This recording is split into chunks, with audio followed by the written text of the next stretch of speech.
Sahabat Muslim, Masjidil Haram merupakan masjid paling indah di dunia.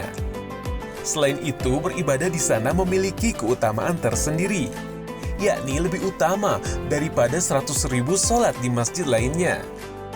Mengapa Masjidil Haram dinamakan demikian? Masjidil Haram dalam bahasa Arab artinya adalah masjid yang memiliki tanah haram. Kenapa dinamakan tanah haram? Para ulama mengatakan, karena di dalam tanah itu berlaku berbagai ketentuan yang mengharamkan kita melakukan beberapa hal, seperti berburu, mengangkat senjata, mematahkan tumbuhan, dan sebagainya. Islam forbids any violence within the site to the extent that plants cannot be uprooted without explicit religious sanction. Masjidil Haram merupakan masjid terbesar di dunia. Kapasitasnya bisa mencapai 2 juta orang. Bentuknya pun dibuat mengelilingi Ka'bah. Wah, luar biasa ya! Keunikan Masjidil Haram salah satunya ialah terdapat prasasti pijakan kaki Nabi Ibrahim ketika membangun Ka'bah. Dan posisinya berdekatan dengan Ka'bah, serta dilindungi dengan rumah kaca berwarna emas. Batu makom Nabi Ibrahim ini dipercaya merupakan benda yang berasal dari surga.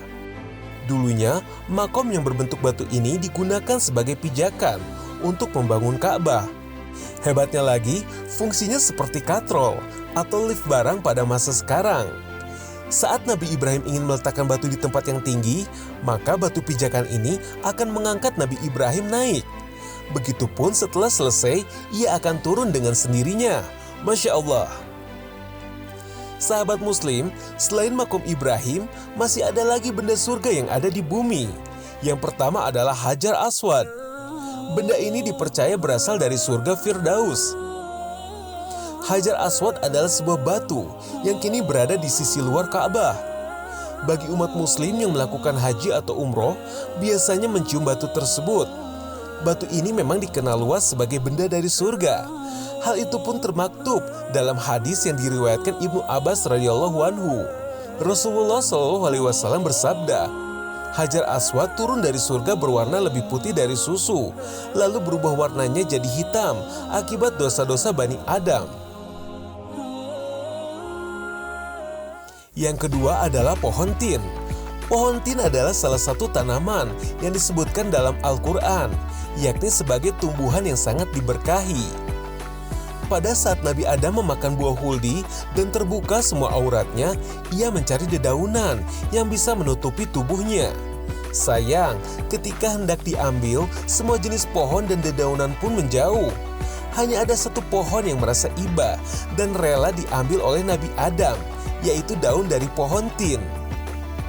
Karena sangat berjasa kepada Nabi, maka ketika diturunkan ke bumi, Allah anugerahkan kepada pohon tin ini buah yang manis dan tanpa biji.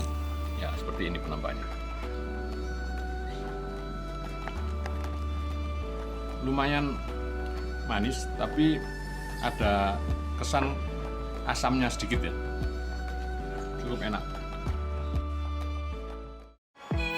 Yang ketiga adalah kayu gaharu. Kayu gaharu adalah salah satu tanaman yang berasal dari surga dan disebut dalam hadis sahih yang diriwayatkan oleh Imam Bukhari. Gaharu ini banyak ditemukan di Indonesia, seperti di daerah Borneo, Merauke, Sulawesi, serta di Pulau Sumatera. Kayu gaharu memecahkan rekor sebagai kayu paling mahal di dunia karena mengandung gupal sehingga bisa dibanderol puluhan juta rupiah per kilonya.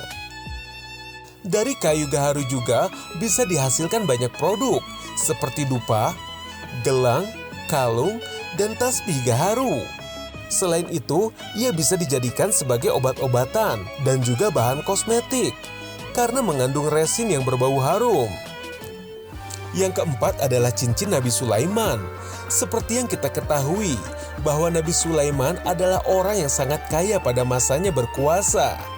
Selain itu, ia memiliki mukjizat istimewa, di mana ia bisa berbicara dengan hewan, memerintah jin, dan semua makhluk di muka bumi bisa tunduk kepada perintahnya, termasuk awan dan juga malaikat. Reminding us that all creatures form communities like ours, each celebrating the praises of the Lord in his own way.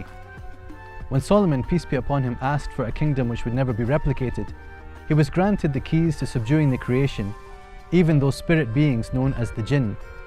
Through the power of language, he could direct the birds and communicate with other creatures.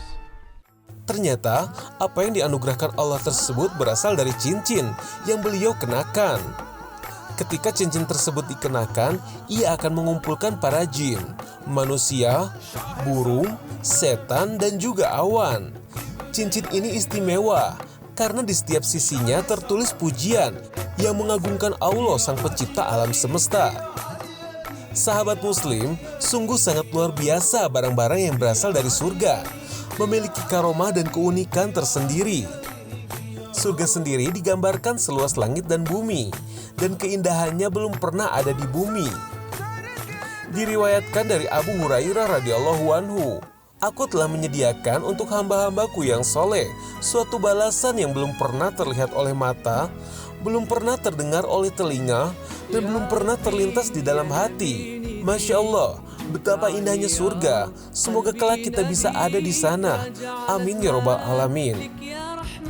Sahabat muslim, setengah jam sudah Jendela Islam menemani Anda.